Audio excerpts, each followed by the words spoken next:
As the Sanskrit shloka reminds us, Sarve Bhavantu Sukhinah. But how can we truly be happy when modern fashion consistently exploits culture symbols, turning them into commodities devoid of meaning?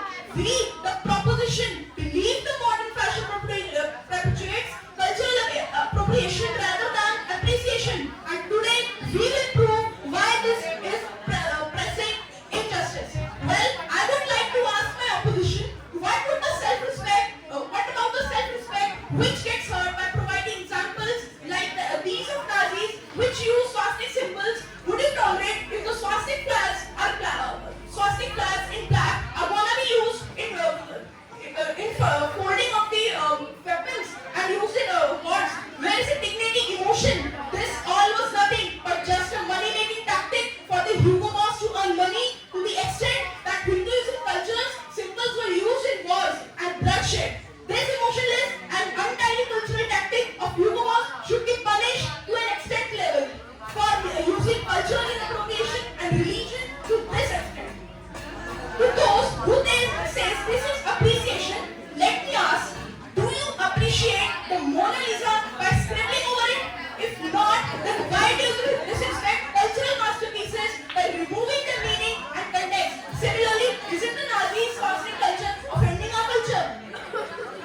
The opposition might argue that borrowing from other culture fosters inclusivity. But how is it inclusive if it excludes the voice of very people whose culture is being borrowed? Appreciation requires consent, acknowledgement, and respect, none of which modern fashion follows. They might claim it's about creativity, but true creativity uplifts and collaborate. It doesn't plagiarize. Brands like Stella McCartney and Hugo Boss have shown that cultural collaboration can be done. If we talk about Stella McCartney, they have shown that cultural collaboration can be done ethically and respectfully, which Hugo Boss does not.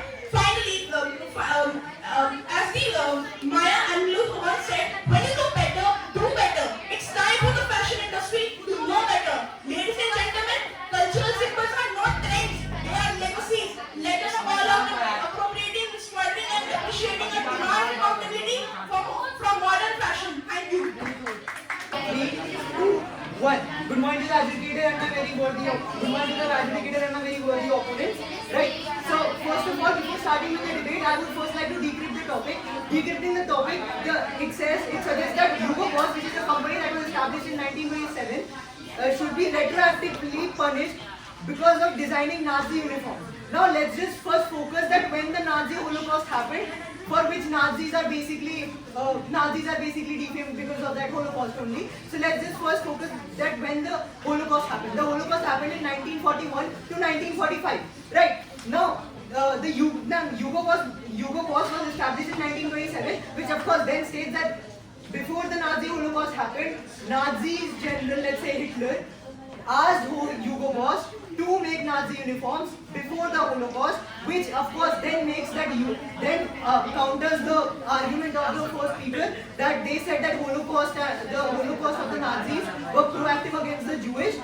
Well, this is the hardest counter to their whole argument, that just because, on the very contrary, just because Hugo Boss was established before the Nazi Holocaust, Hugo Boss just did their job in making the uniforms, and Hugo Boss just did their job in making the uniforms, and it was perfectly ethical, because it's not unethical to make uniforms for a client who asks you to do so. Not talking about, if we talk about retroactive punishments given to Hugo Boss, let's just first decrypt what a retroactive punishment is. The basic and the very simple explanation to a retroactive punishment is that it is a sort of punishment which is basically given to a particular accused person, that whatever they did was not proven guilty in the past, but now it is something of a more conflicting and a more illegal way, we can say. But the thing is that we cannot apply a retroactive punishment on Hugo Boss, because first, there is 1.4 million employees in Hugo Boss right now at this point, and if we employ retroactive punishment on them, which of course would need a particular lawsuit for that, again, this would then result in massive unemployment of those 1.4 million employees. Also, there have been past there have been several, there have been a total 4 lawsuits on Hugo Boss, and none of them were ruled against them. Every single hearing of the court were ruled for them, and they were proven not guilty. And also there is right now no particular legal precedent against them. They have also given 100,000 Reichstens in the denazification program. Also in the 1990s they did perform in the compensation fund, as well as that. Talking about Hugo Boss as a whole company, they had the whole right and the freedom to make clothes. They had the freedom to perform what they were paid for, right? And so it's not at all guilty to do what you were asked for and what you were paid for, because you run a company and a person paid you to do your own job, right? The whole argument of the proposition is they are portraying Hugo Boss as something that basically led to the Holocaust. Hugo Boss had nothing to do with the Holocaust. It was whole sole responsibility of the Nazis. Whatever Hugo Boss is, there was not even a contribution to that. Whatever Hugo Boss only did was to only make the Nazis uniform that they were paid for it. Henceforth, Hugo Boss is absolutely not guilty, and there should be. And this is purely baseless to give Hugo Boss a retroactive punishment just because they did what they were asked for and paid for, and not even knowing what were the intentions of the Nazis in the first place. Also, again, I would like to quote that Hugo Boss was formed in 1927, and the Holocaust happened in 1941 and in 1945, which is more than 20 years which is basically more than 20 years. So it is very clear that Hugo Boss never ever knew what would be the intentions of Nazis. Hugo Boss just did their thing, and if they were actually guilty, there would have been a legal precedent against them, but there is not. If they would have been guilty, they would have not apologized on a public forum. If they would have been guilty, they would have not contributed to the 1990s compensation fund. That's it for today. Thank you. I would like to start in the cell count of 3, 2, 1. Good morning, esteemed judges and mistaken opponents. To champion the undeniable power and the significance of fashion in shaping our identities, cultures, and societies, I would like to be. I am the second speaker from my team, and I would like to be speaking for the motion. This House believes that Hugo Boss should be retroactively punished for designing the Nazi uniform. The question is, are our opponents ready to step onto this runway of truth, or will this trip over their outdated arguments? Every outfit is a statement. The hoodie you throw on for comfort, the suit you wear to command respect, the bright colors you pick to show confidence. Each piece speaks volumes about who you are. The Nazi were one cruel, merciless bunch who felt no feeling in having their hands covered in cold blood. The uniform they wore, we wear a uniform including the swastika symbol, symbolizing peace and prosperity in our Indian culture. But the Nazis used those uniforms for violence and massacre, basically offending our culture. And this shows how Hugo Boss was after money, the greed, instead of the cultural dignity and respect, hurting and violating our rights and beliefs. This led Hugo Boss to becoming a multi-billionaire dollar country. Don't we have a term called self-respect in each one of our souls? What about us? Should such violations be forgiven, or are all acts, especially throwing money at the thing they did wrong to save themselves? Is it correct? Punishment is appropriate. A mercy, never heard of it. It is against the Article 51 of the Indian Constitution that stated to promote the honorable relation between nations. To encourage respect for the international law, the ethics in business. If your question is more symbolic, Hugo Boss's association with designing Nazi uniform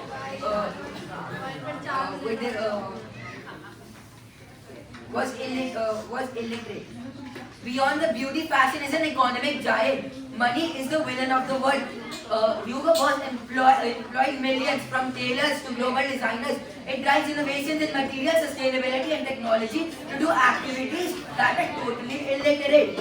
Our opponents may argue that this fashion is frivolous, but let me tell you, but let me tell you how long this is. This fashion is not a choice. It's a force. Cultural, personal, and economic. It's a language spoken by all.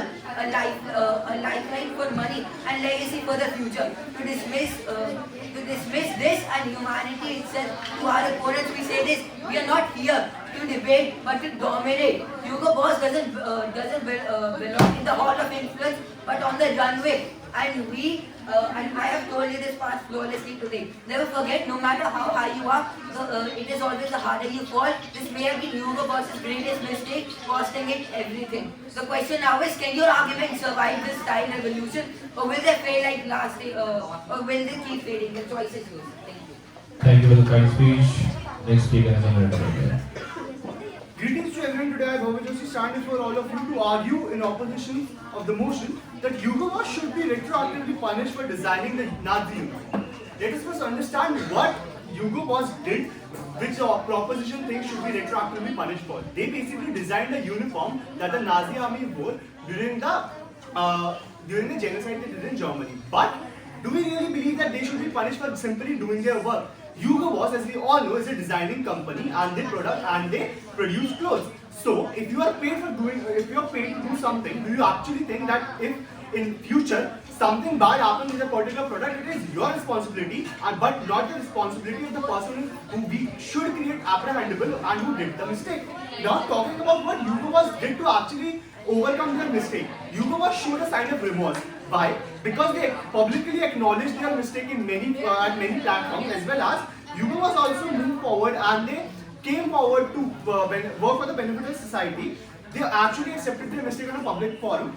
Apart from it, the punishment. So let's talk about what if retroactively we actually punish Hugo Boss, what will be the repercussions of the same. If we punish Hugo Boss, the whole organization, ultimately it will have to shut down. Therefore, as quoted, very well quoted by the first speaker, there are 1.4 million people working in Hugo Boss as of now, and all of them will lose their livelihood. All of them will lose they'll lose their jobs. Therefore, then there will be economic ramifications, ultimately harming the country's economy, because one of the leading producers of the clothing industry just had to shut down. Why? Because of the mistake they did in past. Apart from it, let's talk about selective justice. Selective justice, according to them, Hugo Boss should be retroactively punished because it did something more than 50 years from now ago. But do you think that they should actually punish? I believe it's human nature to make a mistake, and when a friend of ours or when we ask him to make a mistake, we usually say that, oh, it's a mistake, I'm sorry, you should give me a chance because this was my first mistake. Same should be considered for Hugo Boss, because ultimately what they did was a mistake. They simply didn't know what Hitler's intention was, they simply didn't know what the Nazis' intention was behind when they ordered the uniform for the Nazi Germany. Besides, sir, actually, if we do retroactively punish them, it would violate the doctrine of statutes of limitations. Apart from it, sir, the post-war repercussions, now talking about punishing Hugo Boss, ultimately, as I've already told, it plays a huge economic factor. It also violates several human rights laws. Example, Article 19 of United Nations Declaration of Human Rights, etc., etc.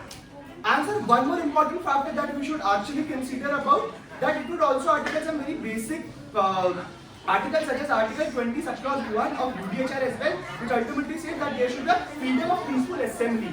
There should be freedom of peaceful assembly. Sir, apart from it, when we are talking about the same, sir, according to the Article 23 of United Nations Declaration of Human Rights, sir, right to work and protection against unemployment. This is a very major factor that we should actually care about, that we should actually consider when we are saying that we want to retroactively punish Hugo Boss the whole company.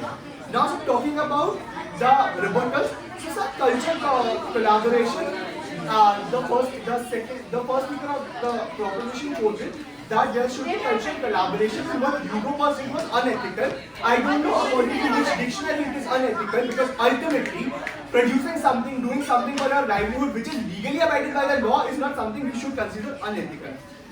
Apart from it, sir, they talked about how the swastik symbol in India promotes peace and prosperity, but the swastik symbol which Nazi uses promoting hate and promoting genocide. But sir, I just have to break it down for them that they didn't use the actual swastik symbol. The swastik symbol according in India is different, but what they used was physically different representationally different. That's it. With this, I'd like to rest my case, but not my stance. Thank you so much. I will request time, please. Starting at a self count of 3, 2. Greetings to the House of Lords. I shall perceive that the opponents have given points that cannot be relied on. I believe that arguments are supposed to be credible, transparent, and reliable. And my job as the final speaker of the opposition is to dismantle the opposition's arguments and reinforce our stance. And before the opponents try to kill me, let's begin. Firstly, the opponents are blatantly confused. The company, Hugo Boss, a fashion designing company that was German itself, designed uniforms that were intimidating. As soon as a soldier saw those uniforms, they were intimidated by how scary they were, by how they were made. And second of all, the first speaker stated that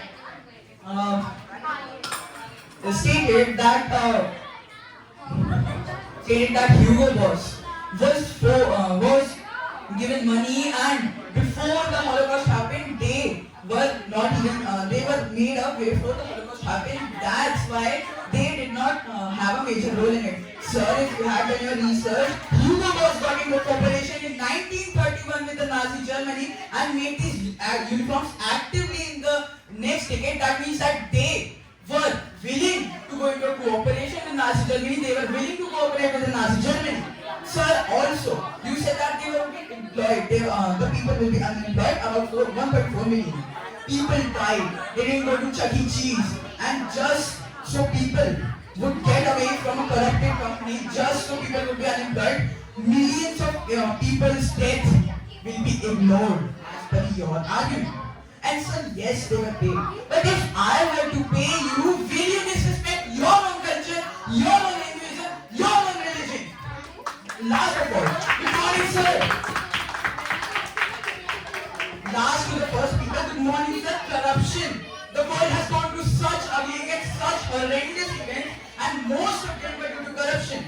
Filing a lawsuit isn't your daily job. It's something that requires potential, that requires money, that requires going against corruption, that requires connection.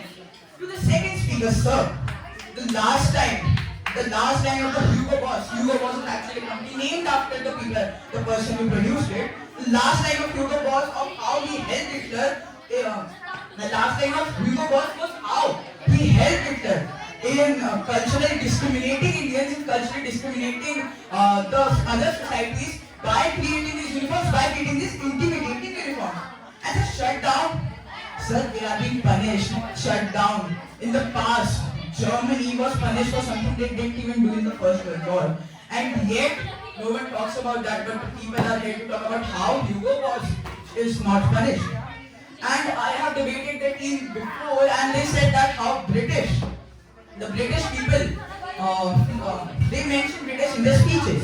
And sir, as you stated that this event was of 50 years ago, it was first of all, it was not 50 years ago, it was more than that. And second of all, British, they also happened 60 years ago. How can you mention that in these speeches?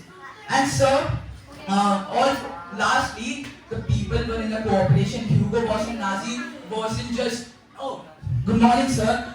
Today I'll just make uniforms for you because you have to go into the First World War and culturally discriminate people from around the world who are still colonized and cannot do anything for themselves. They were in a cooperation, as I mentioned earlier. Last of all, imagine if you had to, if your friend were to imagine if your friend were to culturally discriminate you just so that the other friend could get a better advantage at something, at some event or some competition you were forced to do. This basically means that how the opposition is accepting that culturally discriminating people for a fair advantage in other things is okay. Lastly, I would like to say that how a bird falls when a sharp arrow hits it, and our arguments are that sharp. I believe that the opposition will fall, and I hold my stance high. Thank you. Argument of the opposition side is basically based upon the fact that how Hugo Boss as a company did not actually clarify what Hitler's intention were with the Nazi uniform that they were asked to produce. Apart from it, according to them, Hugo Boss should now be punished because they ultimately earlier they produced Nazi uniforms that were used during the Holocaust. But sir, I fail to understand how a person or how a company or how anyone in this world should be punished for what their ancestors did. Accordingly, because I don't believe that the same management is now running Hugo Boss which earlier was. Now talking about sir, they talked about how Hugo Boss is symbolizing the main culprit behind the, because their whole argument is based on a very simple fact that Hugo Boss is the main culprit behind the Holocaust that happened in Germany during by the Nazi army, right? But what I need to comprehend is if it were to be true, shortly after the Holocaust ended, shortly after World War II ended, there was a lawsuit filed in the court of Germany against the Hugo Boss company, in which as a judgment, the German could finally prove that the owner of the then Hugo Boss company, they were not guilty of anything. Rather, they just lost their right to vote. Rather, they were just fined a lump sum amount of $1,000. Apart from it, sir, when you're talking about how that should be differentiation and idea about what they did, what I simply believe is, and what they fail to understand is, how Hugo Boss did not have any idea what Hitler's intention were with the Nazi uniform they were asked to manufacture. Apart from it, now they talked about how establishment of Hugo Boss is somehow correlated with the Holocaust, just because in 1935 Hugo Boss had a deal, according to them, with Nazi army. But what I need to understand is, why can't there be collaboration? Why can't there be comparison? And why can't there be teamwork? If it were to be true, why did the Holocaust happen after 6 whole freaking years after they signed the compact deal? Apart from it, they talked about how the death of people shouldn't be cared less about. But what I fail to understand is, if you're talking about the death of people, that is bygones. There is a major saying in English, let bygones be bygones. So now, when you're talking about that, the death of people was a major factor. Now I'm asking you, are you ready to let the 1.4 million people who are working in Hugo Boss to lose their livelihood? Are you saying that you will ultimately retro punish the company because of what happened more than 50 years ago? Apart from it, sir, they said that the filing of lawsuit requires money. What I need to understand is, because the second speaker himself quoted how the Holocaust violated some Indian law, I need to understand that there is a simple culture in India that is, if a person finds that their fundamental rights is violated or anything, they can simply file a PI, that is a public interest litigation, right? So I don't think that requires money. Apart from it, sir, they talked about how Hugo Boss discriminates Indians. I don't know from where did they get Indians in their concept, because India is not anyhow related to the Holocaust that happened in Germany. Apart from it, sir, they talked about how the British did the same in India and how the British dominated India, rather not killing Indians, but they dominated Indians. Now, sir, the thing is that Holocaust and colonialism are very two different prospects that you should consider of. Right? So again, I don't think about how Hugo Boss should be held in contempt for simply manufacturing a uniform, simply manufacturing a dress that was made, that was asked for them to make by the Nazi Germany under the rule of Adolf Hitler. Apart from this, they talk about people's collaboration. What I want to understand is how they are talking about Hugo Boss should be held in contempt when they themselves are saying that Hugo Boss should be penalized, Hugo Boss should be actually they should be punished for what they did years ago.